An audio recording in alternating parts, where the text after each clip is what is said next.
السلام عليكم ورحمة الله وبركاته. إن شاء الله النهاردة هنتكلم عن مبدأ العد الجزء الثاني. كنا أخدنا المرة اللي فاتت مبدأ العد الجزء الأول واتكلمنا فيها اللي إحنا لو عندنا عملية فيها كلمة أو كنا بنقول أو معناها إيه؟ معناها زائد. حلو. طب لو فيها كلمة و كنا و بنحولها لإيه؟ بنحولها لفي. ده كده اللي احنا اتكلمنا عنه المرة اللي فاتت. ان شاء الله النهاردة بنتكلم عن اني لو انا بتكلم عن مسألة وفيها اهمية او فيها تكرار في جدول معين بنمشي عليه. عايزك تركز معايا كده وبورقة وبقلم وتبتدي تكتب معايا اول باول. حضرتك دلوقتي التكرار ده ممكن يكون التكرار مسموح اللي انا اقرر، وممكن يكون ممنوع التكرار. حلو. طب والاهمية؟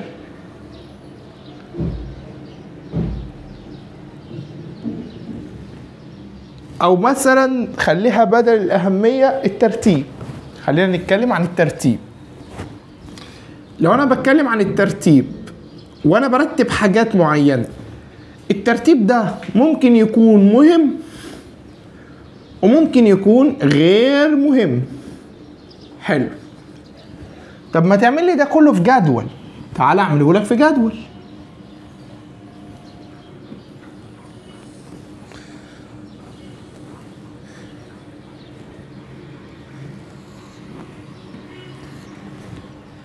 يعني انت بتقول لي ايه دلوقتي؟ يعني بقول لك الخانه ديت اللي يحدث فيها هيبقى التكرار ماله مسموح والترتيب ماله مهم. يعني ده بيحدث في قانون. القانون ده اسمه ايه يا باشمهندس؟ اسمه نون أس ر، وهنفهم دلوقتي. طب لو كان الترتيب مهم بس التكرار ممنوع يبقى قانون نون لام ر، وهنفهم دلوقتي. طب لو كان الترتيب غير مهم والتكرار مسموح يبقى القانون اسمه ايه؟ نون زائد ر ناقص واحد قاف ر، وهنفهم دلوقتي. طب لو كان الترتيب غير مهم والتكرار ممنوع ده قانون التوافيق نون قاف ر. يبقى انا كل اللي انا عايزه من حصة النهاردة الجدول ده بس، ان حضرتك تفهم الجدول ده كويس. تعالى نبتدي نحل عشان انت لسه بتجمع معايا مثال واحنا بنحل الدنيا هتتظبط ان شاء الله. تعال نبص كده مثلا لاول مثال. اول مثال بيقول لي ايه؟ بيقول لي اوجد عدد طرق اختيار مجموعة من 3 طالبات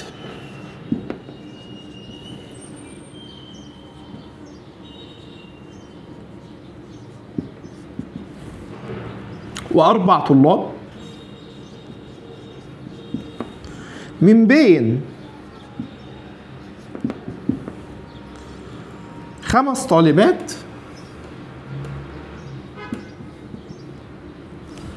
و7 طلاب. يلا هندسة تعال نحل. انا دلوقتي لو عايز اختار مجموعة من 3 طالبات و4 طلاب من بين 5 طالبات و7 طلاب، مش فاهم. انا قرأت السؤال مش فاهم انت عايز تقول لي ايه. بص حضرتك، انا دلوقتي عايز اكون مجموعة من الطلاب. عدد المجموعة اللي انت عايز تكونها كام طالب؟ والله انا بقول لك انا عايز اكون مجموعة عبارة عن كام طالب؟ 7 طلاب. 7 طلاب. الطلاب دي كلمة بتطلق على الذكر والانثى. 7 طلاب. حلو. ال7 دول انت عايزهم كلهم ذكر يعني طلاب ولا كلهم طالبات؟ لا، انا عايز 3 طالبات و4 طلاب. حلو. طب انا هختار ال7 دول من كام واحد؟ من كام واحد؟ هختارهم من 12.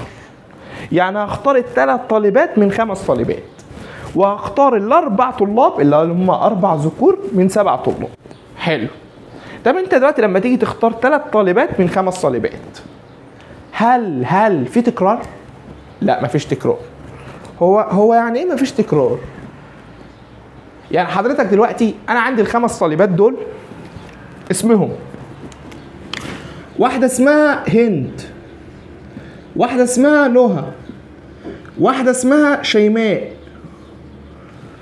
وواحدة اسمها منة، واحدة اسمها فاتن مثلا. دول الخمس طالبات. حضرتك دلوقتي عايز تختار منهم 3، اختار 3 طالبات. يبقى انا ممكن اختار هند ونهى وشيماء، او هند ونهى ومنة، او نهى وشيماء وفاتن. حلو. هل ينفع حد يجي يقول لي انا اخترت هند ونهى ونهى؟ لا، ده طالب مش مظبوط. هو انت ازاي تختار الشخص مرتين؟ يعني انا دلوقتي بقول لك على سبيل المثال احنا رايحين نتغدى في مطعم، هناخد 3 اشخاص من دول يتغدوا معانا، هتقول لي هختار هند ونهى ونهى؟ ازاي هتختار الشخص مرتين؟ ما ينفعش. يبقى انا بقى بصفه عامه لما باجي اختار اي اشخاص في المنهج بتاعنا كله مفيش تكرار، التكرار ممنوع في الاشخاص. حلو. طب هل الترتيب مهم ولا مش مهم؟ هل الترتيب مهم ولا مش مهم؟ ثواني كده يا استاذ سجل لي الاول ان التكرار ممنوع عشان انا لسه بجمع وهتوه منك، ما تزعلش، حاسس بيك اهوت. هل الترتيب مهم ولا مش مهم؟ طب ما تفهمني يا استاذ يعني ايه ترتيب؟ انا دلوقتي بقول لك هنختار 3 طالبات من ال5 طالبات. واحد بيقول لي احنا اخترنا هند ونهى وشيماء، واحد تاني قال لي لا بص انا اخترت نهى وهند وشيماء. ركز. واحد قال لي انا اخترت هند ونهى وشيماء، التاني بيقول لي ايه؟ لا انا اخترت نهى وهند وشيماء. هل الحالتين دول في فرق ما بينهم؟ لا مفيش فرق. ليه؟ عشان في الحالتين هو اختار نفس ال3 بنات، فبالتالي الترتيب عندي غير مهم. معانا ولا مش معانا؟ اديك مثال تاني. لو انت راجل مثلا بتفهم في الكوره، مثلا بتشجع النادي الاهلي. النادي الاهلي الملعب نفسه بيبقى فيه 11 لعيب.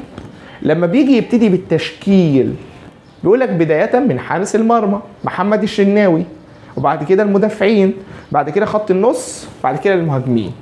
ده المشهور في التعليق. تعليق يعني المعلق اللي بيقول الماتش. حلو. طب انا دلوقتي لو جيت بسأل واحد تاني تشكيل الاهلي كان ايه النهارده؟ بدأ لي بالهجوم، خط النص، الدفاع، حارس المرمى. هل الشخص التاني ده قال حاجه غلط؟ لا. طب اختلفوا في ايه؟ في الترتيب. يبقى الترتيب بس هو اللي اختلفوا فيه. حلو. مثال تالت على الترتيب. حضرتك دلوقتي بتاخد معادله كليه هندسه، كم ماده؟ 6 مواد. والله رياضه عامه، رياضه خاصه، تفاضل، رياضه عامه، رياضه خاصه، ميكانيكا، فيزياء، كيمياء، انجليزي. دول ال6 مواد. بسال سيادتك حضرتك دلوقتي بتاخد معادله هندسه؟ قلت لي اه. بقول لك كم ماده؟ قلت لي 6 مواد. حضرتك لما جيت تقول لي 6 مواد قلت لي فيزياء، كيمياء، انجليزي، تفاضل وتكامل، جبر وهندسه فراغيه، ميكانيكا. هل الحالتين في فرق ما بينهم؟ لا. ليه؟ اصل الترتيب غير مهم. الترتيب غير مهم. ده معناها الترتيب مهم ولا الترتيب غير مهم؟ حلو. يا استاذ انت كل الامثله اللي انت قلتها لي دلوقتي عباره عن ان الترتيب غير مهم. ممكن تديني مثال الترتيب فيه مهم؟ ممكن اديك مثال الترتيب فيه مهم. لو انا جيت دلوقتي بقول لك والله انا عندي زوج مرتب عباره عن ال2 وال5، وزوج مرتب تاني عباره عن ال5 وال2. ده القوس ده اسمه قوس الزوج المرتب. لكن القوس ده كان اسمه ايه؟ قوس المجموعه الجزئيه. امال ده يا استاذ كان اسمه ايه؟ ده كان اسمه قوس الفترات، ولما كان شكلها كده كانت اسمها فترات مغلقه. امال ده يا استاذ كان اسمه ايه؟ كان اسمه الفترات، بس الفترات الايه؟ المفتوحه. حلو. طب ما تديني يا استاذ امثله كده جوه 2 و5 2 و5 2 و5. طب ايه الفرق ما بين ده كله؟ ركز كده يا باشمهندس. اول حاجه 2 و5 معناها ايه؟ معناها ان الجزء بتاع السين ب2 والجزء بتاع الصاد ب5، وان ده زوج مرتب مكون من 2 و5، فبيعبر عن نقطه احداثيها السيني ب2 واحداثيها الصادي ب5. امال ده ايه ده؟ ده زوج مرتب بس اسمه ايه؟ 5 و2، السين ب5 الصاد ب2. امال ده ايه؟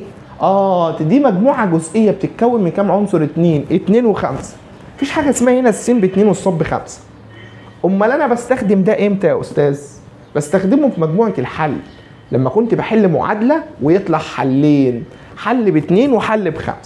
فكنت بقول ايه بقى؟ بقول له م ح اختصار مجموعه الحل بتساوي 2 و5. سؤال، اسال يا استاذ لو انا كتبت ده مجموعه الحل 5 و2، هل هي هي الحل هو 2 و5 او 5 و2؟ حلو، فهمني اكتر. انا دلوقتي جعت، رحت اجيب سندوتش طعميه ورحت اجيب ازازه بيبس مع بعض. ازاي؟ ما تسالنيش، هو مزاجي طلب كده، سندوتش طعميه وازازه بيبس. حلو، حضرتك دلوقتي بعد ما انا اكلت وخلصت، واحد جه سالني بيقول لي انت اكلت ايه وجبت ايه من المطعم؟ قلت له والله انا جبت ازازه بيبس وسندوتش طعميه. هل انا كده غلطان؟ لا. ليه؟ ما هو لما انا اقول لك سندوتش طعميه وازازه بيبس، هو نفسها لما اقول لك ازازه بيبس وسندوتش طعميه. ليه؟ الترتيب هنا ماله غير مهم، صح؟ يبقى انت لما تقول لي الحلول 2 و5 هي نفسها 5 و2. انت اكلت طعميه وشربت بيبس، ونفسه شربت بيبس وكلت طعميه، مفيش اي فرق. ماشي. طب يعني ايه الفتره ديت من 2 ل5؟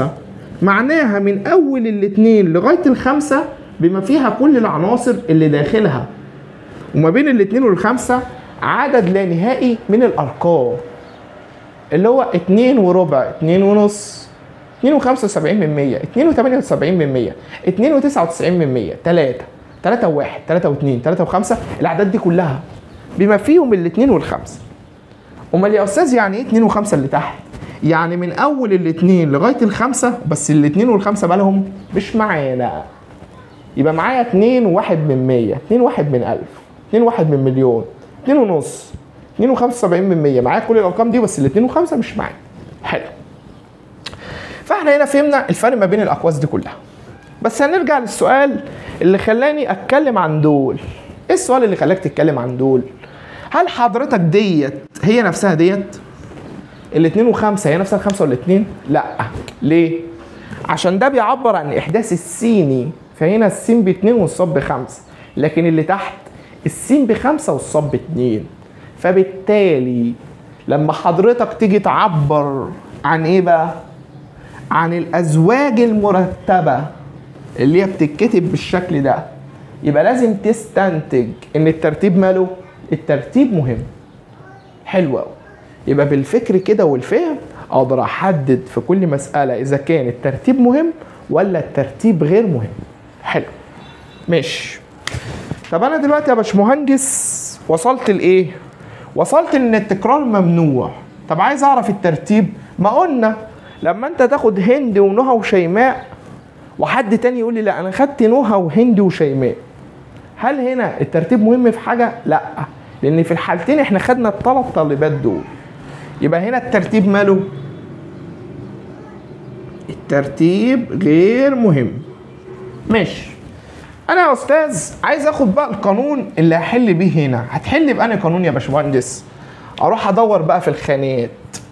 هو انت عايز الترتيب ايه؟ غير مهم، يبقى انا فوق ولا تحت؟ لا انا تحت يا استاذ، يا هنا يا هنا. طب انا عايز التكرار ممنوع، هنا التكرار مسموح، يبقى القانون ده تكرار ممنوع. يبقى الحل قانون ايه بقى؟ نون ق ر. ماشي. يبقى عدد الطرق النهائي هيساوي ايه؟ والله انا عايز اخد 3 طالبات من 5 طالبات. يبقى هكتب فوق 3 ولا 5؟ 5 يا استاذ، الرقم اللي فوق بيبقى اكبر من اللي تحت، يبقى 5 ق 3. معناها ان انا اخترت 3 من ال5.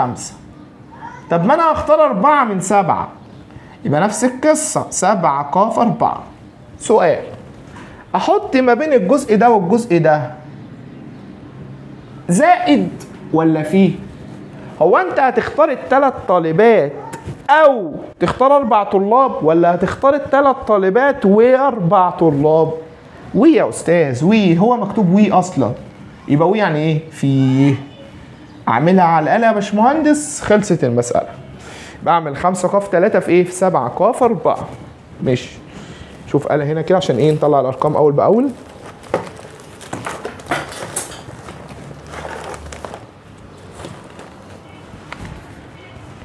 خمسة قاف 3 في 7 قاف 4 يطلع بكام؟ 350 طريقة. ده كده الحل الايه؟ النهائي بتاعنا. ماشي. تعالى نخش على المثال التاني. طبعا احنا في اول مثال بتبقى الدنيا بطيئة شوية في الحل عشان ايه؟ لسه بنفهم الدنيا ماشية ازاي. ماشي.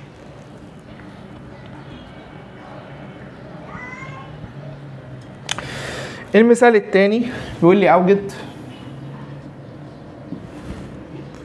عدد طرق اختيار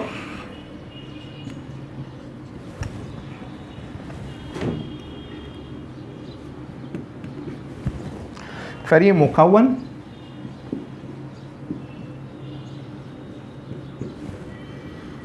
من 4 أفراد من نفس الجنس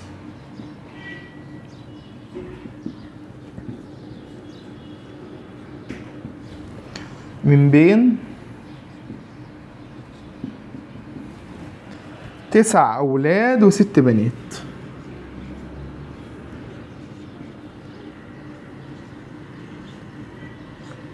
يلا يا سيدي عايزين نحل المثال ده. حل ازاي؟ انت عندك دلوقتي بيقول لي انا عايز عدد طرق اختيار فريق مكون من عدد طرق اختيار فريق مكون من 4 أفراد من نفس الجنس من بين 9 أولاد و6 بنات. يعني ايه جملة من نفس الجنس؟ من نفس الجنس معناها اللي انا لما اجي اختار الافراد يا اما الافراد يكونوا ذكور يا اما الافراد يكونوا اناث. حلو. يعني حضرتك دلوقتي ممكن تختار الاربعه من ايه يا باشمهندس؟ من التسعه. او يعني ايه؟ يعني زائد. ممكن اختار السته من ايه يا استاذ؟ ممكن اختار الاربعه ولا ايه؟ الاربعه اللي انا عايزهم من ايه يا استاذ؟ من السته. واعملها على الآلة. خلصت. يبقى على الآلة 9 قاف 4 زائد 6 قاف 4 تطلع كام؟ 141 طريقة. ماشي.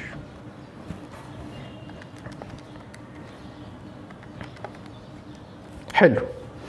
يا أستاذ أنا عندي ليك سؤال. اتفضل. هو أنت ليه يا أستاذ حليت بالتوافيق مع ان انا عندي 4 حاجات ممكن احل بيهم؟ هو انت معودني في المثال الاولاني انك تحدد هل التكرار ممنوع ولا مسموح، وهل الترتيب مهم ولا غير مهم، وبناء على كده رحت حضرتك اخترت القانون ده. فليه هنا انت حلت لي على طول بالقانون ده من غير ما تمشي خطوة خطوة؟ حلو. سؤال حلو من طالب مركز معنا. بص يا هندسه، انا قلت لك هنا جمله وبس انت ما خدتش بالك منها، فعشان كده انا طبقت على طول عشان حضرتك تفكر هو انا ليه حليت على طول. حضرتك دلوقتي لما تيجي تختار اي اشخاص في اي مساله، هل الترتيب هيكون مهم؟ لا، الترتيب مش مهم يا استاذ لما اجي اختار اشخاص. هل التكرار ممنوع ولا مسموح؟ ينفع تاخد الشخص مرتين في نفس اللجنه؟ يعني ينفع الاهلي يكون بيلعب بمحمد الشناوي حارس مرمى ومحمد الشناوي يدخله في نص الملعب؟ ما ينفعش نكرر الشخص مرتين. صح. يبقى التكرار على طول في الاشخاص ممنوع والترتيب غير مهم. التكرار على طول في الاشخاص ممنوع والترتيب غير مهم. يعني يا هندسه اي سؤال لما اجي احله وفي اشخاص اروح احل بقانون التوافيق على طول من غير ما امشي بالخطوات دي. يبقى دي اول حاجه بنتعلمها النهارده. ماشي. تعال نخش على المثال رقم 3. تلاش طول ما انت مركز معاه في الحصه، في نهايه الحصه هتلاقي نفسك الدنيا تمام وبتعرف تحل. تعال ناخد كده المثال اللي بعده. المثال اللي بعده بيقول لي ايه بقى؟ بيقول لي اوجد عدد طرق اختيار. يلا ركز كده.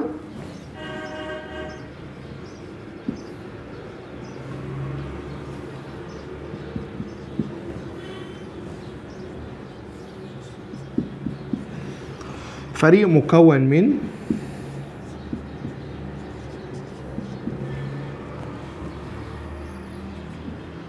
4 أفراد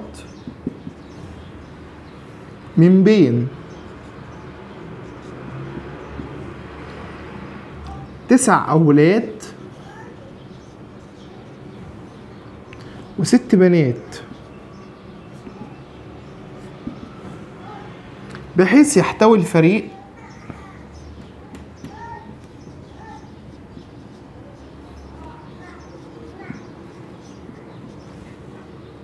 على ولدين على الأقل.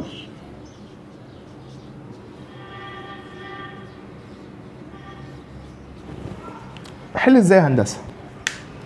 انت والله انت عايز ايه يا باشمهندس؟ والله انا عايز فريق مكون من كام فرد؟ من 4 أفراد. ماشي. من بين 9 أولاد و6 بنات، بحيث في شرط هنا يحتوي الفريق على ولدين على الأقل. أنا كل اللي عايزه منك سيبك من الدرس وركز كده معايا بالفهم.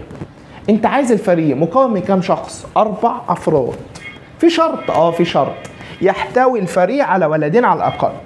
يعني الفريق ممكن يكون عبارة عن إيه؟ ولدين يا أستاذ وبنتين، أو 3 أولاد وبنت، أو 4 أولاد. بس كده خلصت المسألة. المسألة دي أشخاص. أختار أنهي قانون؟ ده ولا ده ولا ده ولا ده؟ نون كفر يا أستاذ. حلو. يبقى أنت قلت لي أول حاجة ولدين وبنتين، يعني ممكن أختار الولدين. من ولدين يعني 2. من كام ولد؟ من 9 يا أستاذ. وي يعني في.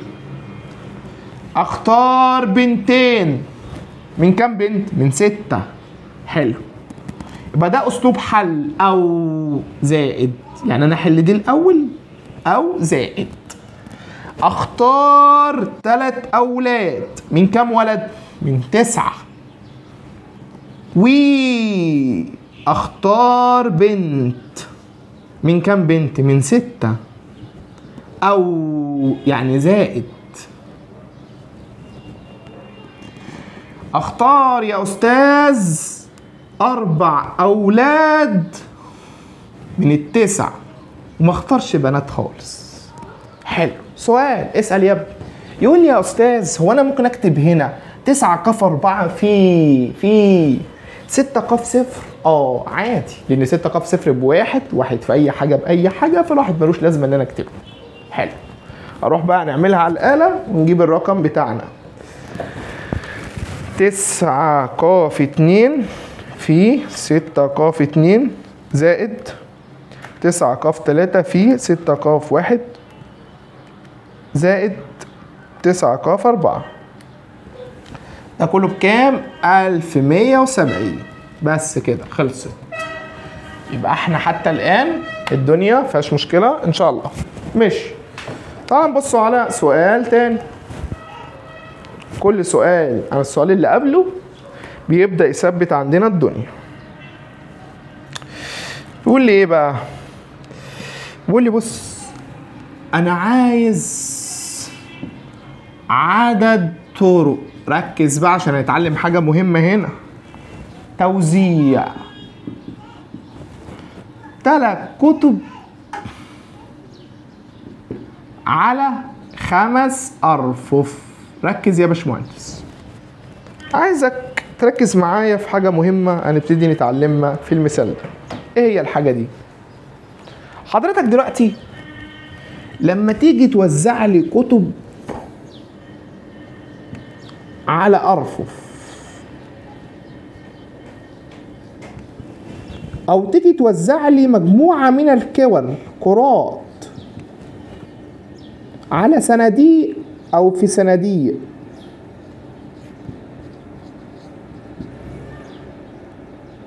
في حاجات لازم نلاحظها هنا. هي الكتب هي اللي تحتوي على الأرفف ولا الأرفف هي اللي تحتوي على الكتب؟ الأرفف هي اللي تحتوي على الكتب. يبقى الأرفف على طول هي النون والكتب هي الراء. طب الكور اللي تحتوي على الصناديق ولا الصناديق اللي تحتوي على الكور؟ الصناديق يا أستاذ هي اللي تحتوي على الكور. يبقى الصناديق على طول هي النون والكور على طول هي الراء.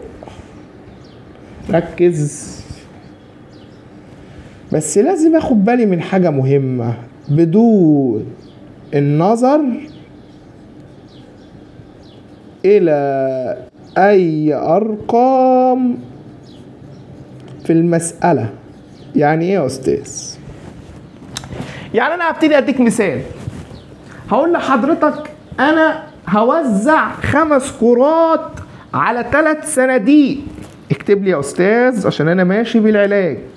هوزع 5 كرات على 3 صناديق، واجي اطلب منك عدد الطرق اللي انا ممكن احط بيها ال5 كرات في ال3 صناديق. اول طالب مش فاهم هيقول لي ايه؟ هيقول لي ال5 هي نون ال3 هي راء. هيقول لي ال5 هي نون ال3 هي راء. هيقول لي ال5 هي نون ال3 هي راء. اقول له ليه يا باشمهندس؟ اقول لي يا استاذ عشان ال5 هي الكبيره وال3 هي الصغيره. وده طالب مش فاهم. عشان انا قلت لك ايه بقى؟ قلت لك ان الصناديق هي اللي بتحتوي على الكور، فالصناديق على طول هي النون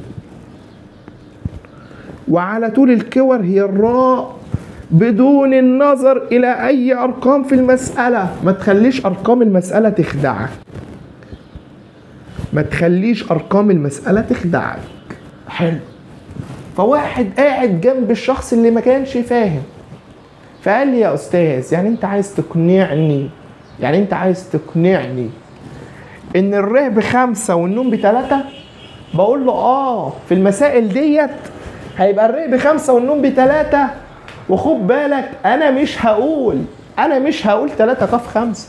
ما ينفعش اقول كده اصلا وانا مش هستخدم القانون ده. فاهم؟ بس امشي معايا خطوه خطوه. انا بجاوبك على كل الاسئله اللي بتيجي في دماغك وانت قاعد. امشي معايا خطوه خطوه. حلو. تعالى بقى نروح نحل في المثال ده ونأكد على الدنيا. أوجد عدد طرق توزيع 3 كتب على 5 أرفف. الأرفف والكتب ماليش علاقة بالأرقام اللي اتكتبت. الأرفف يعني إيه يا بيه؟ النون. الكتب يعني إيه يا بيه؟ الراء. بس كده.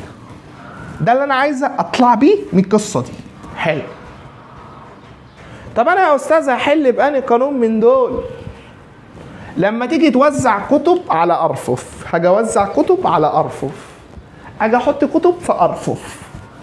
هل التكرار ينفع؟ هل التكرار مسموح ولا ممنوع؟ انا دلوقتي ربنا كرمني فتحت مكتبه بقيت ابيع كتب خارجيه. عندي طلبه كتير هتيجي تشتري مني كتب خارجيه. اشتريت 20 نسخه من كتاب المعاصر تفاضل وتكامل وجيت حطيتهم فوق بعض. هل ينفع واحد يخش يقول لي وانت حاطط الكتب اللي شبه بعض فوق بعض ليه؟ مش هينفع صح؟ انا ببيع. لو واحد خد نسخه زميله التاني ممكن يجي ياخد نسخه من نفس الكتاب فادي ده نسخه وادي ده نسخه. حلو. يبقى انا دلوقتي وانا برص الكتب على الارفف فوق بعض هل التكرار كان مسموح ولا ممنوع؟ لا التكرار كان مسموح يا استاذ. يبقى انا دلوقتي التكرار مسموح. حلو. خلصنا من دي وعرفت ان انا يا هنا يا هنا عشان ده التكرار مسموح. حلو. الترتيب، هل الترتيب مهم ولا غير مهم؟ يا استاذ انت عمال بترص لي كتاب المعاصر تفاضل وتكامل، كتاب المعاصر تفاضل وتكامل، كتاب المعاصر تفاضل وتكامل، كتاب المعاصر تفاضل وتكامل. ما هو اللي فوق يا استاذ زي اللي تحت. يبقى الترتيب ماله غير مهم. حلو. يبقى الترتيب غير مهم.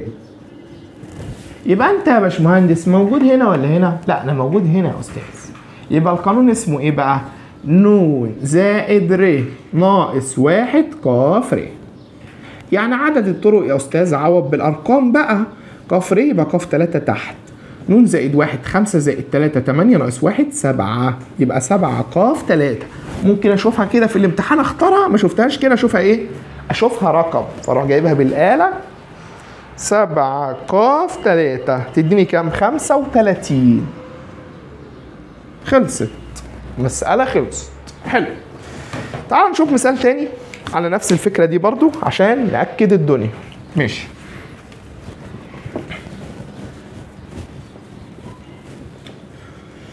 المثال التاني هيبقى تدريب لحضرتك، ولا مش تدريب، كده كده انت مش بتحل اصلا، مش متعاون، وكده كده انت تحل الامثله المحلوله بعد كده وتحل الواجب. فخلينا نحل المثال ده. لو عايز تتدرب افتح ورقه وقلم واكتب معايا، واقفل الفيديو بعد ما اكتب المساله، وبعد كده افتح الفيديو اتاكد من الحل. بيقول لي اوجد عدد طرق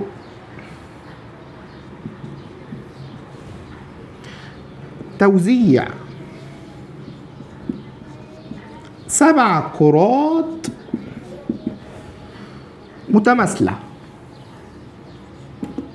متماثلة يعني الكور زي بعض، عكسها متميزة. اكتبها يا أستاذ بعد إذنك، بعد إذنك.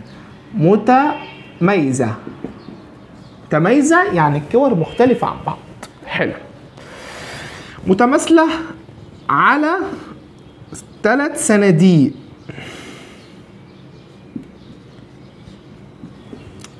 بحيث لا يوجد صندوق فارغ.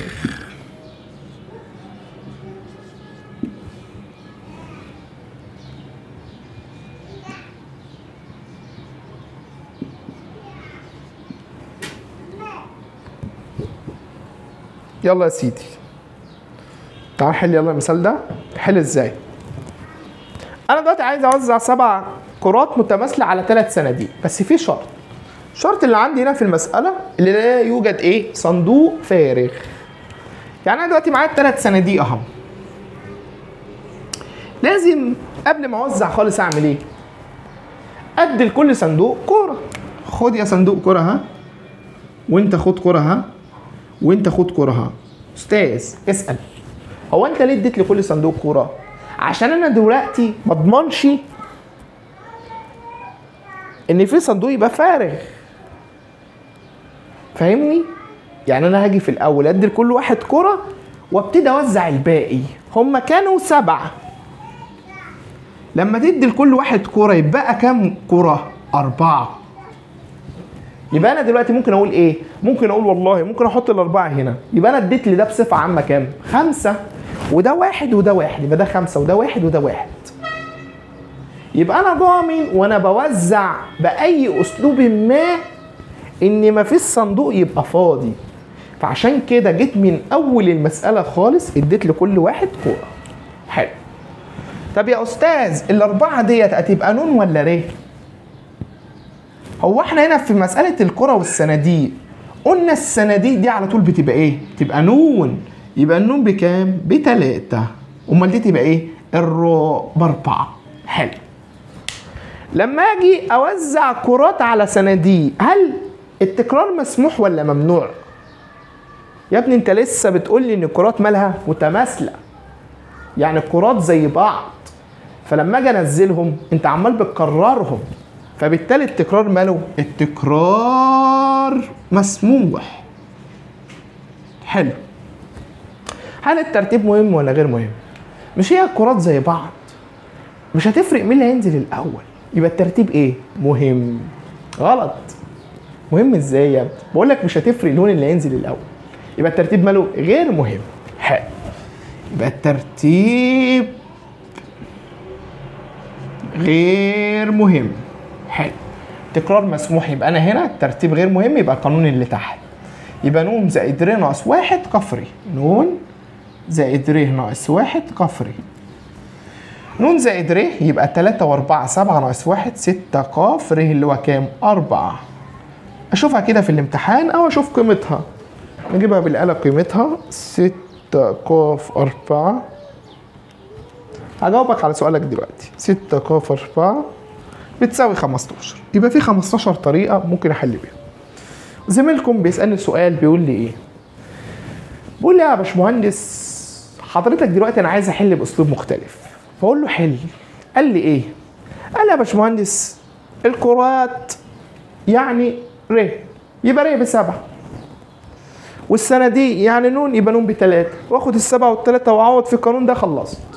طب يا ابني السطر ده يا حبيبي، يا حبيبي السطر ده انت كده رفضت له خالص، فلازم من اول المسألة حضرتك تضمن ان في تلاتة هنا، فلازم السبعة ينقصوا تلاتة يبقى 4. فهمتني؟ فما ينفعش تحل بالكلام اللي انت بتقول عليه لانك ما كملتش المسألة كلها. حلو. لكن حضرتك ممكن تحل بالاسلوب اللي انت قلت عليه ده امتى؟ لما يكون السطر ده مش موجود، بيقول لي اوجد عدد طرق توزيع 7 كرات متماثله على 3 صناديق، وسكت سكت سكت، يبقى وقتها اقول له ايه؟ السبع كرات يعني الراء، يبقى الر ب7، والثلاثه يعني النون ب3.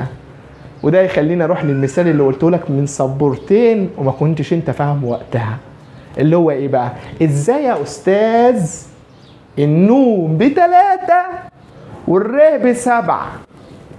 ازاي يا استاذ هتقول لي 3 ق 7؟ ووقتها قلت لحضرتك ايه؟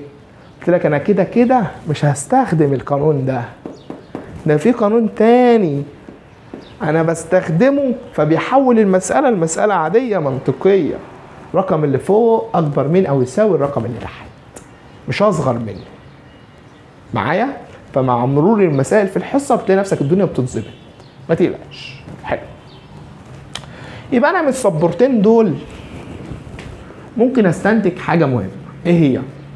في مسائل يا استاذ الكور والصناديق على طول بيبقى فيها القانون ده، ن زائد ر ناقص 1 قفري. وفي مسائل الكتب والارفف بيبقى فيها برضو نفس القانون. تمام؟ ماشي. حلو. تعالى نخش على مثال تاني. انا بديك كل الافكار ممكن تجيلك في الامتحان، عشان ايه؟ عشان حضرتك تخش تقفل وتدعيلي، ما تلاقيش الدنيا معاك فيها اي مشكله. تعال نحل مثال تاني.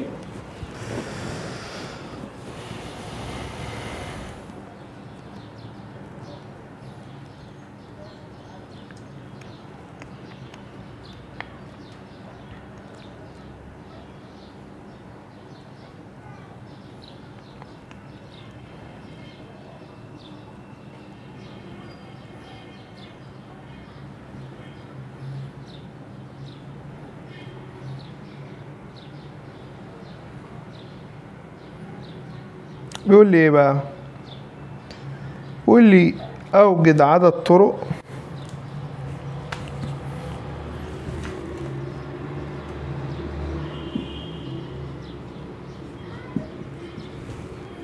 توزيع 15 بطاقة متماثلة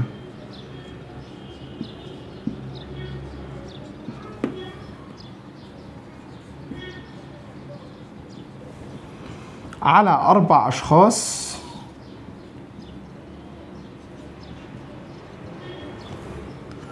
بحيث لا يأخذ أي منهم أقل من بطاقتين. يلا ركز عشان المسألة دي بتفكرني بإيه؟ تفكرني بالمسألة بتاعت لا يوجد صندوق فارغ. حضرتك دلوقتي أول حاجة أعمل إيه؟ أجيب ل4 أشخاص. تعالوا يا ولاد اقفوا. حلو. ركب لهم عيون. خدوا عيون. خد يا ابني عينها. خد يا حبيبي. ماشي. خد يا بابا. تعال يا بابا. خد مصروف من بابا.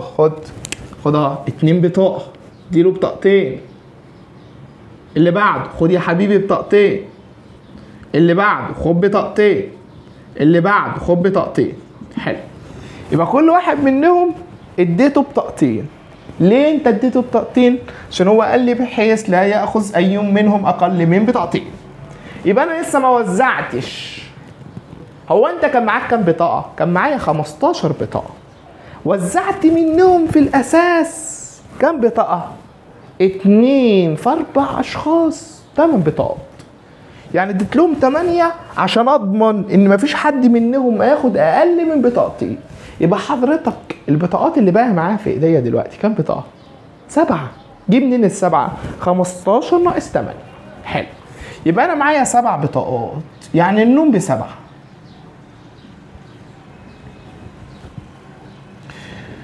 وعايز اوزعهم على 4 اشخاص، يعني الره ب4. حلو. دلوقتي لما تيجي حضرتك تحللي، هل هنا الترتيب مهم؟ لا، الترتيب غير مهم، لان البطاقات بطاقات مالها متماثله نفس البطاقات. يبقى الترتيب يا استاذ غير مهم. هل التكرار موجود؟ ما هي متماثله، يبقى التكرار موجود. التكرار مسموح. حلو. يبقى الترتيب غير مهم والتكرار مسموح. حلو. طب انا دلوقتي عايز اسالك سؤال. احنا في كل مره لما كنا بنيجي نحل كنا بنقول ايه؟ بنقول يا استاذ الترتيب غير مهم، يبقى انا هنا يا هنا يا هنا. تكرار مسموح، يبقى انا هنا. يبقى القانون اسمه ايه؟ ن زائد ر ناقص 1 ق ر.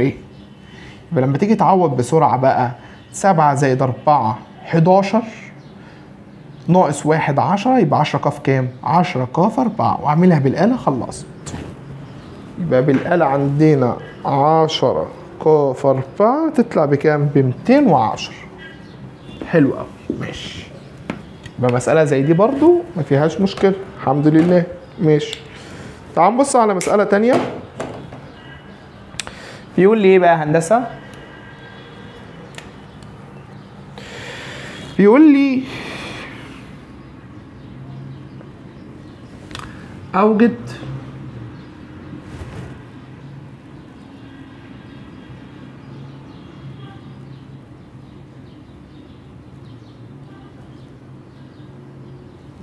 عدد طرق توزيع 8 جوائز على 4 طلاب بالتساوي. حلو. يعني حضرتك دلوقتي انا قاعد في البيت معايا 2 3 4 5 6 7 8. دول كده 2 4 5 6 7 8. دول 8 جوائز. عايز اوزعهم على كام شخص؟ على 4 اشخاص بالتساوي.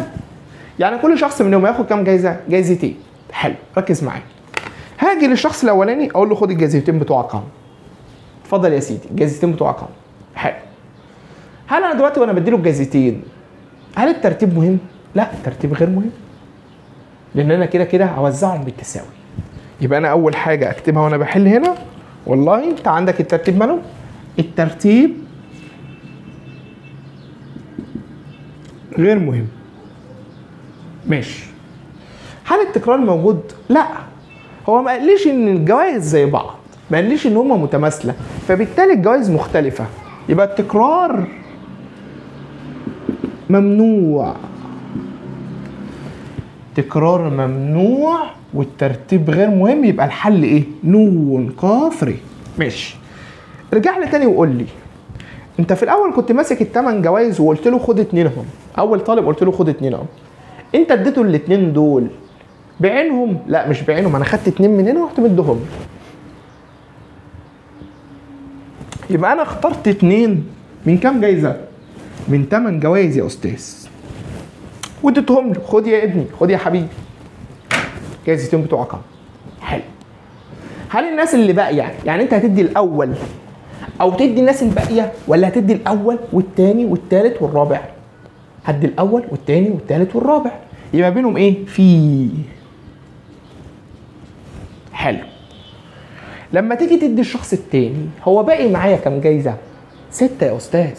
هتدي له كام جايزه؟ 2. خد يا ابني، خد يا حبيبي، 2 بتوعك اهم. يبقى لما اجي ادي الثاني هقول له يا تاني خد 2 بس من كام؟ من 6، من 6 الباقيين. حضرتك دلوقتي باقي معايا كام جايزة؟ 1 2 3 4، باقي 4 جوايز. هدي التاني، خد يا حبيبي، خد الاتنين بتوعك اهو. يبقى لما اجي ادي التاني هديله 2 من كام يا ابني؟ من الاتنين اللي كانوا معايا، من الاربعه اللي كانوا معايا. حلو. الشخص الرابع عايز ياخد جايزته، خد يا حبيبي الاتنين اهم، خد يا بابا. اديته الاتنين من كام؟ من الاتنين الباقيين اللي معايا اصلا. حلو. يبقى 2 من الاتنين. يبقى ده الحل النهائي بتاعي اللي ممكن اشوفه في الاختيارات. ما تلاقيتوش في الاختيارات هتلاقي قيمته. حلو. ما تلاقيتش قيمته ممكن هتلاقي حاجه تانية وعايزك تركز معايا. هي 8 ق 2 هي نفسها كام؟ 8 ق 6 يا استاذ، صح؟ قانون التبسيط بتاع التوافيق. و6 ق 2 هي نفسها 6 ق 4 يا استاذ، و4 ق 2 هي نفسها 4 ق 2.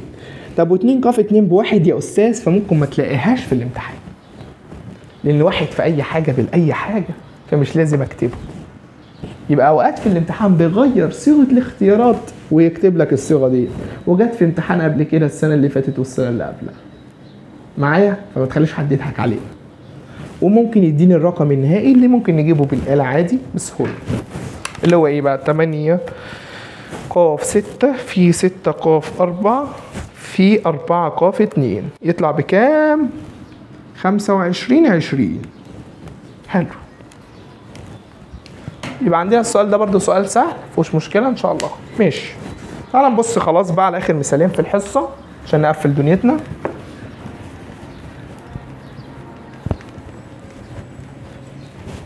اظن الدنيا سهله، اغلبيه الامثله انت فاهمها كويس، محتاج تطبق بس وتروح تحل الواجب. عشان بالحصص اللي جايه ان شاء الله هتلاقيني بمتحنك كل حصه على المنهج كله، فركز معايا عشان الدنيا تثبت معاك. كده كده مبدأ العد ده تشوفه تاني ان شاء الله فين؟ في المراجعات. ماشي. بيقول لي ايه بقى؟ بيقول لي بص، اذا كان س اللي بتساوي س حيث س بتنتمي لطه، طه يعني الأعداد الطبيعية. بيقول لي س أكبر من أو يساوي 1 وأقل من أو يساوي 7 وأقل المجموعة. بيقول لي بص، ص بتساوي أ وب، والألف والب بتنتمي لس، والألف لا تساوي ب. أوجد عدد عناصر صوت. يلا سيدي تعال نحل المثال ده.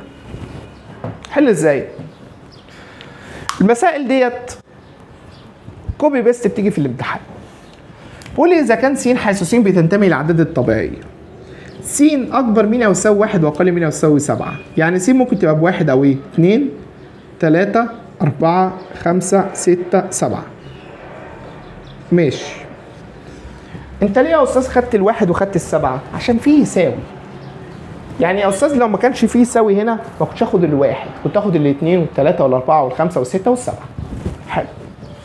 قول لي ص بتساوي الف وب، حيث الف وب الف لا يساوي ب، والف وب جزء من الس. عايز عدد عناصر ص. يعني ص بكونها بعمليتين بيتموا. اول عنصر ده عشان اكونه ممكن اكونه ازاي؟ ممكن اختار اي عنصر من دول اللي هم كام عنصر؟ 1 2 3 4 5 6 7. يعني ممكن احط هنا كام رقم؟ 7 ارقام. واحط الرقم الثاني ولا احط الرقم الثاني؟ لا يا استاذ، واحط الرقم الثاني. يعني هكون الخانه الاولى والخانه الثانيه زي ما كنت بشتغل الحصه اللي فاتت. يبقى وي يعني في. حلو. طب انا حطيت رقم هنا، ممكن كام رقم احطهم هنا؟ 6 يا استاذ. ليه يا ابني 6؟ عشان قال لي الف لا يساوي ب، يعني الرقم اللي هنا ما ينفعش تكرره تاني. يبقى 7 في 6 بكام يا ابني؟ ب 42. خلصت. حلو. واحد تاني يقول لي يا استاذ لو ما كانش قال لي الجمله ديت كنت اعمل ايه؟ كنت اقول له 7 في ايه؟ في 7، لان كان وقتها ينفع اكرر. 7 في 7 ب 49. حلو. او ممكن اقول 7 في 7 ب7 أس 2. 7 أس 2 الشكل اللي ممكن اقابله في الاختيارات في الامتحان، فبفهمه لك من دلوقتي. 7 أس 2 يعني 7 في نفسها مرتين يعني 49. حلو. واحد تاني يقول لي يا استاذ احنا ممكن نثبت قاعده لطيفه. ثبت يا ابني. يقول لي لما بيجي يقول لي زوج مرتب يعني الترتيب يا استاذ مهم، ويقول لي لا يساوي يعني التكرار يا استاذ ممنوع. ترتيب مهم تكرار ممنوع يا استاذ، يعني القانون اسمه ايه يا ابني؟ نون لام ر. بختار كم عنصر؟ 1 2. من كم عنصر؟ 7 عناصر. 7 لام 2 يا استاذ ب 42. خلصت. قاعده ثابته مفيش اي مشكله. انا بعرض عليك الافكار اللي بتيجي في دماغك عشان اقول لك هي صح ولا غلط. ماشي. خلص المثال بكل اساليب حله. تعال نشوف مثال تاني. مثال تاني بيقول لي ايه بقى؟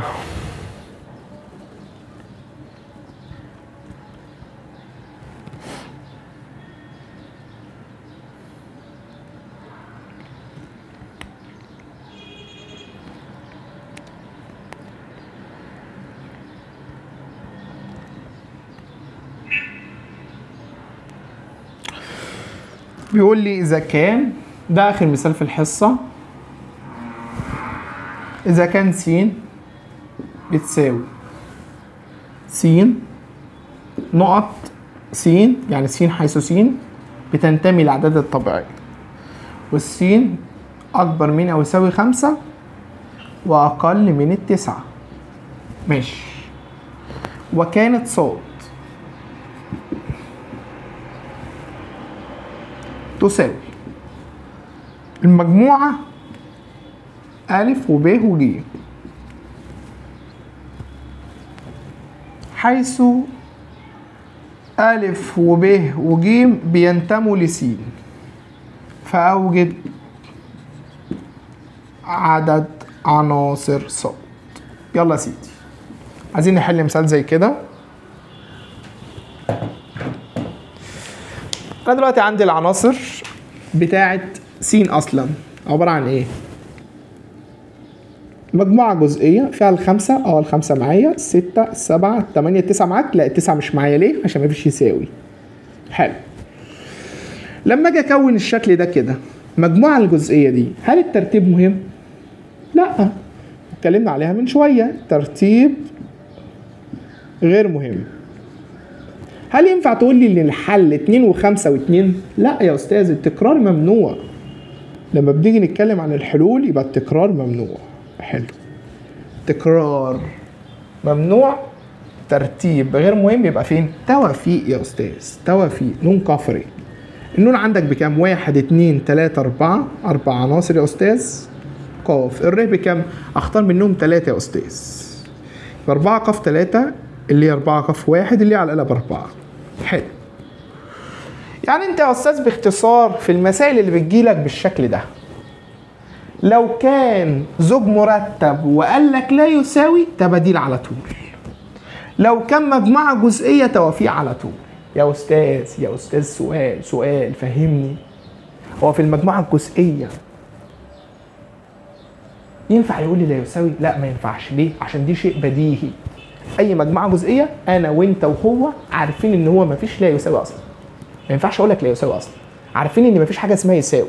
ما ينفعش واحد يجي يقول لي ان الحل 5 و2 و3 و4 و5 ويجي يقول لي 5 تاني. انت فاهم القصه؟ مفيش هنا تكرار.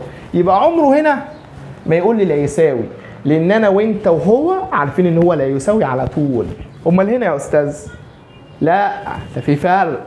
لو قال لك لا يساوي ابقى عارف ان الحل تباديل. طب لو كان ينفع يساوي، يعني ينفع يبقى فيه تكرار. وكده كده هنا الترتيب مهم، ترتيب مهم وينفع يبقى فيه تكرار، يبقى الحل اسمه ايه؟ نون اس ر. طب نون اللي هي كانت كام؟ 7. نون اللي هي كانت 7. الر كام؟ 2. يبقى 7 اس 2 اللي هي بكام؟ ب 14 ولا 15؟ 14 صح؟ انت بتهبط صح؟ 7 اس 2 اللي هي كام؟ 49. هي 7 في 7 ب 49. تمام يا شباب؟ اتمنى تكون الحصه كانت خفيفه عليكم والدنيا مظبوطه ان شاء الله. عايزه كل اللي انت تعمله بس في اخر الفيديو ارجع للفيديو تاني من الاول، شوف السؤال، وقف الفيديو، حل السؤال لوحدك وتاكد انك بتحل صح، وبعد كده روح لواجب الحصه. تمام يا شباب، بالتوفيق للجميع ان شاء الله. يلا السلام عليكم.